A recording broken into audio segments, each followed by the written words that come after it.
Hey guys, this is God of Politics. Welcome back to a brand new video, but before we get started with this video, please like this video and subscribe to the channel. Also join the Discord that is linked down in the description. Also check out the website that is also linked down in the description.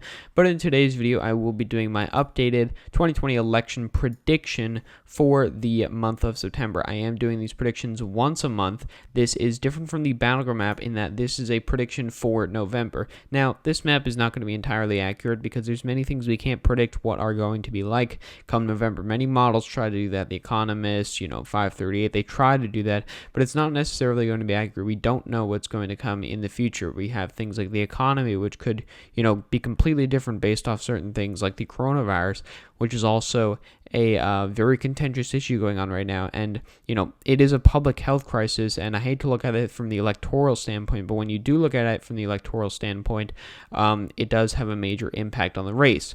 But nonetheless, I will be trying to predict what the race is going to be looking like come November, and it will differ from my battleground map, as you will be able to see. I will be doing my upgraded battleground map on September 15th, which is 3 days after I am uploading this video. So to start off, as always, I will start off with the safe Republican states. That includes states like Montana, Idaho, North Dakota, South Dakota, all of Nebraska except for the 2nd Congressional District, Wyoming, Utah, Alaska, Kansas, Oklahoma, as well as Missouri, Arkansas, Louisiana, Mississippi, Alabama, Tennessee, Kentucky, Indiana, West Virginia, South Carolina, as well as that is actually going to be it. So 125 safe electoral votes for Donald Trump and Mike Pence. And then for Joe Biden and Kamala Harris, they will get the state of Washington, the state of Oregon, California, Illinois, New York, Vermont, Massachusetts, Connecticut, Rhode Island, New Jersey, Maryland, Delaware, D.C., and Maine's 1st Congressional District, and the state of Hawaii. So that adds up to what we've seen in the past and what we will see probably continue in the future. There are 183 safe electoral votes for Joe Biden and Kamala Harris, and 125 for Donald Trump and Mike Pence. You could argue some states would be close to the safe margins, like New Mexico, Virginia, some other states like that, but this is the map for it now. So getting into these likely margin states, first for the Republicans, I do have Maine's 2nd Congressional District at a likely margin. Now, it is hard to predict Maine's 2nd Congressional District because, sure, we've seen some polls showing Joe Biden up here. I do expect Jared Golden to win here. He's the Democratic representative incumbent from Maine's 2nd Congressional District, but Donald Trump did win this district by 10 percentage points in 2016, and in this scenario, I think Donald Trump probably wins it by around 5 to 6 percentage points.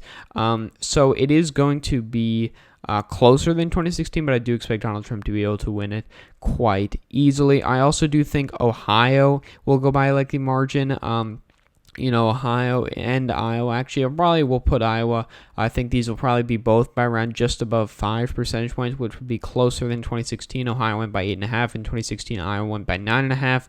So I do think they will be closer than that. I do think Democrats can improve in some of the areas around Cleveland, Columbus, and in Iowa, for example, some of these rural areas where Joe Biden can do better with white working class voters. As you can see, that was evident from the primary against Bernie Sanders, that he did do better with those voters, but that's for a whole nother video. In terms of these two states, I do expect them to go to Donald Trump quite easily, and I do expect him to get a better lead on them, giving, as the race goes on. He just recently took money out of these states, probably signaling that he is doing quite well in terms of his internal polling, which isn't necessarily accurate, but he is winning those states according to his internal polling, and he has pulled money out of the state. Joe Biden isn't putting much money in these states, so there isn't much need to be interested in them, at least for this election. Now, the likely margin states for the Democrats, first, I do believe Colorado will go by likely margin, as well as the state of New Mexico, two sort of similar states. These are states with increasing suburban population. You have the Albuquerque area and the suburbs of that area. You have the Colorado Springs area, which is, pretty red, but trending pretty fast towards the Democrats. You have the Denver area that pretty much holds the state, as a blue state. And both of these states have been trending towards the Democrats since they were both won by George W. Bush in different elections, but they were both won by George W. Bush, and now they are much more blue states than before. Virginia is another state that I do expect Democrats to win. Nova, the Northern Virginia area, really controls the state, and Republicans have been doing disastrously in Nova. And unless they could magically stop that, which they won't, I do think Virginia will go by a likely margin.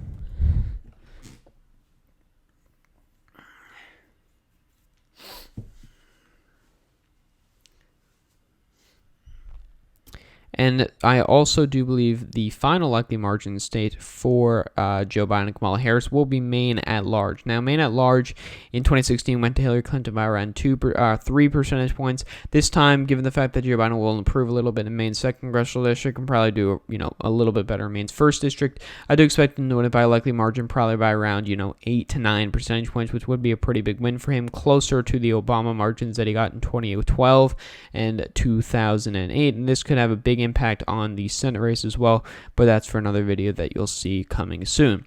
So I do expect Maine at large to go by a likely margin. So after the likely margin states, we have 212 electoral votes for Joe Biden and Kamala Harris and 150 electoral votes for Donald Trump and Mike Pence. Getting into these lean margin states, I do believe Texas will go by a lean margin. This could be somewhat of a bold prediction, as many people could see it, but you have to look, Texas has got these Houston suburbs, the Austin suburbs, the Dallas suburbs that control a lot of the state and its politics. Democrats are pretty close in the state house, and Republicans are pretty maxed out in a lot of these rural areas where they've already got 85, 90% in some cases of the vote. How much more room do Republicans really have to gain in those areas? And that's not necessarily where the votes even come from. It comes from these suburban areas that they are losing ground in. This will make the state closer. It trended 8 points blue in 2016. I don't believe it's going to turn 8 points blue this time. I do believe at this point it will probably go back to Joe Biden by around 4 percentage points, or to Donald Trump by around 4 percentage points, but it will be closer nonetheless. I also believe Georgia could be a state that goes to the Republicans by a lean margin. This is the state that is going to be closer overall. I do expect Donald Trump to win this by around 2 to 3 percentage points, but it will be closer than many people think. I've called this the dark horse state of the race. I've made a video about that before. You should go check that out as well on my channel. It is a state that the Atlanta suburbs are very important, very crucial to carrying the state. And Democrats are gaining into those areas, and unless Donald Trump can continue to gain in these rural areas, which I'm not doubting he could be able to do, but there's not much room to gain. So as of now, I will be putting this at a lean Republican. And that is all the lean states for the Republicans. Then for the Democrats, I will be putting Minnesota at a lean margin. Minnesota is a state, sure, you had riots, things like that. People were saying is going to help Donald Trump, but he's the incumbent president. Turns out it didn't really help him back in June, and it's not seeming to help him now when you have continued riots and protests. Minnesota is a state that does have, counteracting trends as the Minnesota suburbs, the Minneapolis suburbs, Minneapolis-St. Paul, that are trending towards Democrats, and you have the Iron Range up in the north, these rural areas with legacy Democrats that are trending more towards the Republicans. And so I do expect that to go by a lean margin. New Hampshire, I also think, will go by a lean margin. New Hampshire is a state that Donald Trump did, quite well in the primary in 2016, and Joe Biden struggled in the primary in 2020 here. But the polls have been pretty good for Joe Biden so far, and it seems hard to believe that Donald Trump will be able to close around a 10-point gap in this short amount of time. I also believe Nevada will go by a lean margin. Joe Biden has had some struggles with Hispanic voters, and that is showing in many of these polls. If, for example, in Florida, you saw Joe Biden was actually losing Hispanics in some polls, and while that may not necessarily be accurate, it will have an impact in a state like Nevada, where you have a very liberally skewed electorate. Donald Trump was actually here, not here, but in the state of Nevada as time I am recording this video. And so he is making a play for the state of Nevada. While I don't think he's going to be able to win, I do think it'll be closer, probably by around the same margin that Hillary Clinton won it by in 2016. So that is all the lean margin states. Joe Biden and Kamala Harris are 232, which is the margin that Hillary Clinton, or the number of electoral votes that Hillary Clinton got in 2016. And then Donald Trump and Mike Pence are at 204 electoral votes. Now, getting these tilt margin states, first, I believe Florida is a tilt margin state. Florida is going to be very, very razor thin. If you check out my website, you can see the polling average right now has Biden ahead by around 0.028%, or some, infinitesimally small number like that. So it's a very, close race, as it always is in Florida. It could even be closer than 2,000. But I do expect Donald Trump to win. He has a lot of benefits here. He's spending more money in this state. He's raising more money in this state. He's actually doing quite well in the polls. It is his home state now. He has trends going in his favor in areas like the Panhandle and areas like Miami-Dade, where Joe Biden is struggling with Latino voters. And so I do think that Donald Trump will end up, when it's all said and done, winning the state of Florida. I also do believe North Carolina will go to Donald Trump and Mike Pence. North Carolina is a state, I've talked about this in depth before, how it has these rural areas that are trending towards the Republicans, and Republicans actually have room to gain in these rural areas. And then the Democrats are gaining in the suburban areas, in areas like Mecklenburg County, the Raleigh suburbs, all these areas the Democrats are gaining in. But, they're counteracting trends. Obama won the state in 2008, first time since 1964. It just hasn't gone blue since then, but it does have a Democratic governor. It's looking like it's going to have a Democratic senator after this year. And so Democrats are poised to be able to do well in the state, but I don't think at the presidential level Democrats will be able to win, and Joe Biden does not need it as much as Donald Trump does. And as you can see, I am now filling in the blue states. All of these other states I do expect to be tilled blue, which gets Joe Biden and Kamala Harris to 290 electoral votes, Donald Trump and Mike Pence to 248 electoral votes. Now let's talk about these states. Arizona. You got these suburban trends in Maricopa County, the Phoenix suburbs, that are trending towards the Democrats by a pretty huge margin. Kirsten Sinema in 2018 won Maricopa County, for the first time for Democrats in quite a long time, probably since around 1996 with Bill Clinton. It is a very fast-changing state, and Donald Trump's comments about John McCain are not the best comments, and that could hurt Donald Trump in the state of Arizona. You also have the Senate race there that is looking very good for Democrats. You also have the House races that are majority Democrat, and all those tickets combined is going to help Joe Biden at the top of the ticket, and I do believe he will eke out a narrow victory. Nebraska's second, we haven't had much polling for, but the nature of the state, it has a lot of college-educated voters, and just getting into the in-depth for that for a little.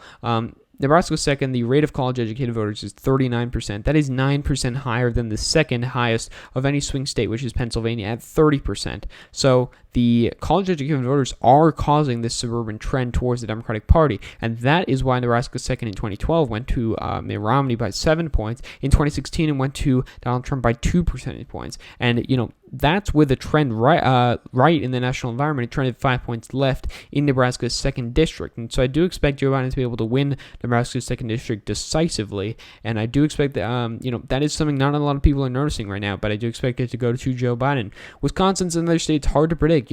Polls have Joe Biden currently up by 7 percentage points, but they did in 2016 too. What is that all about? Are the polls going to be wrong again? Well, you have less undecided voters. This time you have more people who've made up their mind. You have, these areas like Madison and Milwaukee do get a lot of votes for Joe Biden, but this state is really going to go down to the wire, just like it did in 2016, and it will be close either way. I do expect it to tighten come Election Day. Don't expect the polls to be wrong again, but I do expect those polls to tighten, which, we won't necessarily have to have that conversation. Michigan's another state, it's fundamentally, the fundamentals of the state are very Democrat. Has a Democratic governor, the state legislature, Democrats won the popular vote in the state legislature. They're doing pretty well in the Congress. There's 2 Democratic senators. The fundamentals of the state are pretty Democrat, and, Donald Trump's win in Michigan was completely, out of the blue. Not many people saw it coming. Barack Obama won the state by 17 points back in 2008. Donald Trump goes and wins it by 0.2 percentage points, or 11,000 votes in 2016. That is a huge trend towards the Republicans. I do expect this trend to buck just for, maybe this election cycle, maybe one in the future, and Michigan will narrowly go blue towards the Democrats, but I do, again, expect this to tighten. Pennsylvania, Joe Biden has a lot of connections to this state. It is a state where Joe Biden, nicknamed the third senator, and I think he can stop the bleeding in a lot of these western Pennsylvania rural areas. I think he can gain in areas like Allegheny County in the Pittsburgh area, and the Philadelphia area as well, which if he can bring turnout enough, but if he can bring enthusiasm up higher than the levels, which has been narrowing for quite a while now, then he will be able to win the state of Pennsylvania, and I do expect him to be able to do that, totaling 290 electoral votes. Donald Trump and Mike Pence's 248 electoral votes. So this is what I predict the map to be like by November. I will update these monthly, so, my election predictions may change, and they have changed before. It's less blue than it used to be. The race is tightening just a little bit. I expect it to tighten a little bit more, but we will see. So thank you all for watching this video. Please like this video and subscribe to the channel. Also join the Discord that is linked down in the description. So again, guys, thank you all for watching this video, and I will see you guys later.